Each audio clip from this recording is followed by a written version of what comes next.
Hola, buenas tardes. Mi nombre es Eduardo González Tripp. A continuación, les compartiré los avances de mi proyecto correspondientes al capítulo 1, la imagen crítica, de mi investigación, la cual se titula La imagen como crítica del poder político. Dadas las limitaciones de tiempo a las cuales estamos sujetos, me atendré a sintetizar los dos primeros subtemas del capítulo 1 y por último les compartiré de forma completa el subtema con el que cierro este capítulo. Comenzaré primero hablándoles sobre el subtema características e identificación de imágenes críticas dentro del ámbito artístico y no artístico. En este apartado se aborda el impacto que tienen las imágenes gráficas y poéticas dentro de la vida diaria, cómo es que éstas responden a un pensamiento dominante y operan a través de los medios tecnológicos, tales como los sitios web, redes sociales o las aplicaciones de mensajería. Esta hegemonía visual adiestra la forma en cómo es que vemos por medio de pantallas, alentando a las personas no solo a consumir imágenes, sino a replicar estrategias que promueven un orden político disciplinario dentro del espacio social, como por ejemplo la regulación de contenido por los propios usuarios dentro de las redes sociales, organizándose para cancelar cuentas o promover algún tipo de acción a favor o en contra de otros usuarios, pero fuera de la pantalla. Partiendo del concepto de George D. Uberman de imagen crítica, se propone que para confrontar y poner en tensión este orden del pensamiento dominante, es necesario identificar los elementos que conforman una imagen capaz de cuestionar las formas en cómo es que estamos acostumbrados a ver y con ellas construir dinámicas de resistencia que cuestionen esa repartición de funciones dentro del orden político que determina qué es lo que se puede ver o no, así como el del papel del arte dentro del imaginario social como el único lugar en donde se puede ubicar las imágenes críticas, aunque esto no sea así, ya que se establece que las imágenes críticas pueden ser incluso aquellas que se producen fuera del ámbito artístico. En el subtema Conformación y aplicación de una mirada crítica a partir de relatos autobiográficos, propongo que aquellas imágenes críticas solo adquirirán esa cualidad de involucrar al espectador y cuestionar la repartición del espacio social solo si éste expresa su voluntad de ubicar esta disputa en lo que Ernesto Laclau denomina la categoría de lo político, ya que él menciona que esto se relaciona directamente con la noción de discurso y en palabras de él nos comenta que, abro cita, por discurso no debe entenderse el texto de modo restringido, sino la articulación, producción de sentidos, cierro cita. Esta producción implicaría plantear una irrupción de la hegemonía visual establecida por los megarrelatos y darle paso a los relatos subjetivos, que históricamente han sido relegados al no formar parte de los discursos oficiales. El ubicar al espectador como un sujeto político le otorga la posibilidad de participar en la construcción de visualidad. Jacques Rancière lo describe en una entrevista de la siguiente manera, abro cita: el sujeto político es quien va más allá de reclamar su parte y cuestiona la misma distribución jerárquica de las partes y los lugares, cierro cita. Esta constitución del sujeto político es determinada en función de una voluntad de romper el consenso del pensamiento dominante, de ser consciente y reconocer el desacuerdo entre los sujetos y el espacio.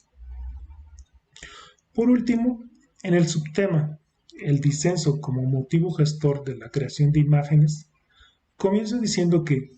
en sus libros Modos de ver de John Berger, él comenta que, abro cita, solamente vemos aquello que miramos, cierro cita.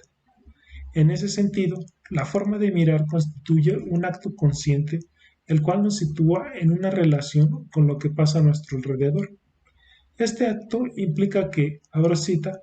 poco después de poder ver, somos conscientes de que también nosotros podemos ser vistos, cierro cita, generando un diálogo que tendría que considerar no solo nuestra voluntad, sino también la de aquello que nos ve, promoviendo el disenso al reconocer las diferencias de cada mirada. Comenzar a mirar implica cuestionarse el consenso social del pensamiento dominante, la herencia cultural de la sociedad donde nos desenvolvemos, las relaciones sociales, así como las situaciones provocadas por las ideologías y cómo es que éstas nos posicionan ante los demás. Un punto de partida fundamental sería que ese cuestionamiento lo hiciéramos desde nuestro propio universo, reflexionando el porqué de nuestros afectos, deseos y emociones,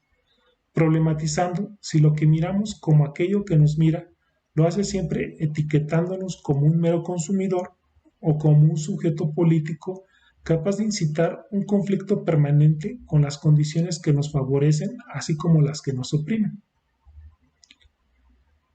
Este cuestionamiento implica aceptar las contradicciones entre la mirada adiestrada y una mirada que la confronta, ya que una no puede existir sin la otra. Si la postura que nos lleva a cuestionar el orden hegemónico se mantiene inmutable, adquiere un carácter dogmático. Si se repiten los modus para mirar de forma crítica una y otra vez, esta niega la existencia de un mundo cambiante. Lo que busca la mirada crítica es que el sujeto político instigue situaciones donde incluso se reflexione sobre las ideas o acciones que lo llevaron a rebelarse ante las miradas que lo adiestran. En el caso de las imágenes, pienso que sucede lo mismo. Cuando las estrategias usadas por los artistas para crear imágenes son sobreexplotadas, pierden su capacidad crítica, aunque esto no implica que dejen de ser provocativas, ya que nos revelan que se pueden optar por otros elementos dentro de esas imágenes que funcionen como instigadores de situaciones disruptivas del pensamiento dominante. A principios del siglo XXI, en los Estados Unidos, existían una serie de productores de imágenes dentro de lo denominado como street art, los cuales trabajaban prácticamente en la clandestinidad. Sus intervenciones se ubicaban en lo que se denomina como underground. En México sus obras circulaban en videos piratas, en inglés y sin subtítulos. En aquella época, más que ser considerado como arte, era percibido por gran parte de la sociedad como vandalismo. A pesar de que gran parte de ellos nunca se volvieron famosos,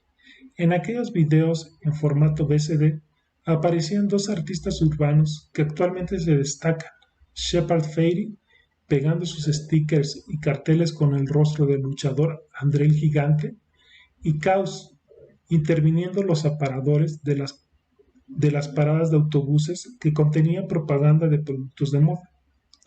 Hoy en día ambos gozan de renombre tanto en instituciones de arte como de la fama proporcionada por la industria del entretenimiento y del comercio. Esto no quiere decir que sus imágenes no tengan la potencia que tenían antes de ser consumidas masivamente, pero es de cuestionarse la función subversiva que tenían y tienen hoy en día, ya que esa transición de ser imágenes realizadas clandestinamente a ser imágenes consumidas dentro de un centro comercial o como parte de la propaganda política pareciera ser algo contradictorio dentro de su discurso. Shepard Fairey comenta sobre su obra que, abro cita, la campaña de Ovey intenta estimular la curiosidad y atraer a la gente a cuestionar tanto la campaña como sus relaciones con quienes les rodean, dado que la gente no está acostumbrada a ver anuncios o propaganda cuyos motivos no sean obvios. Los encuentros frecuentes y noveles con la propaganda OV provocan un pensamiento y posible frustración, y en cualquier caso revitaliza la percepción y atención del espectador a los detalles. Cierro cita. Si bien la obra de Fairey parece ser parte de la hegemonía visual consensuada,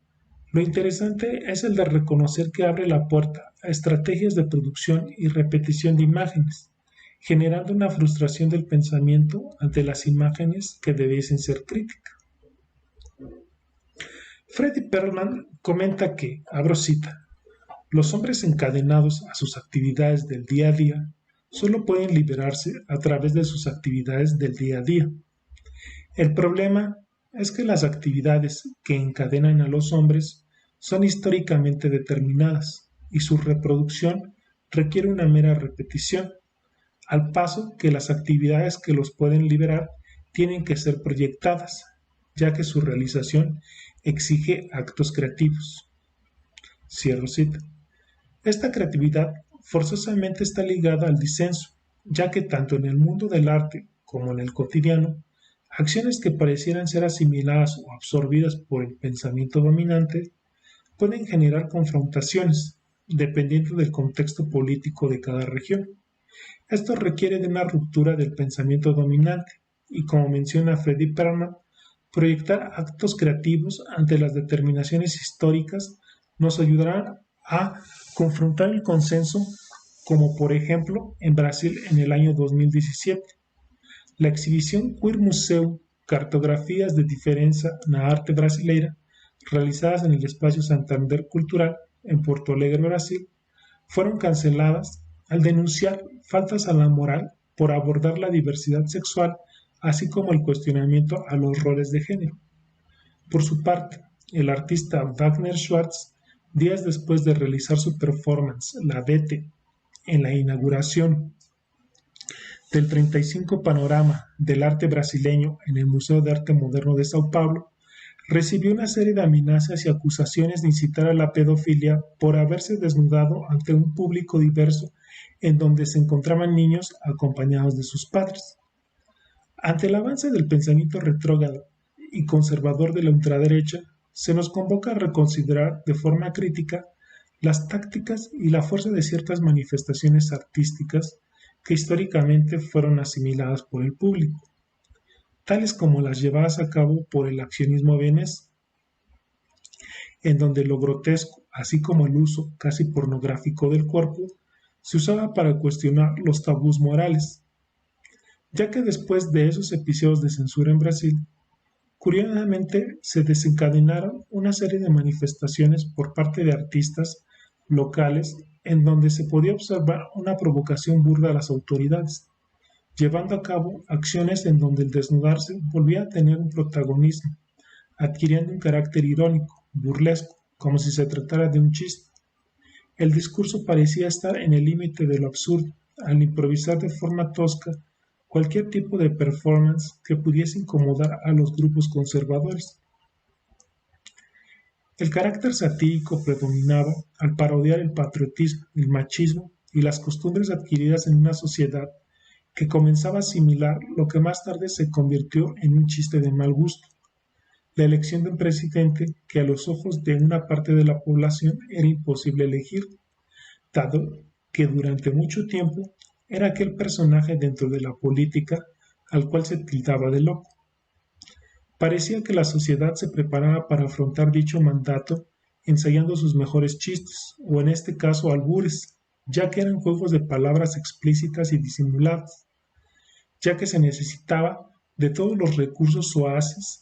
soeces y de mal gusto para humillar y degradar, ya que como bien dicen los viejos refranes, es mejor reír que llorar. Bueno, pues esto sería todo. Agradezco su atención y hasta luego.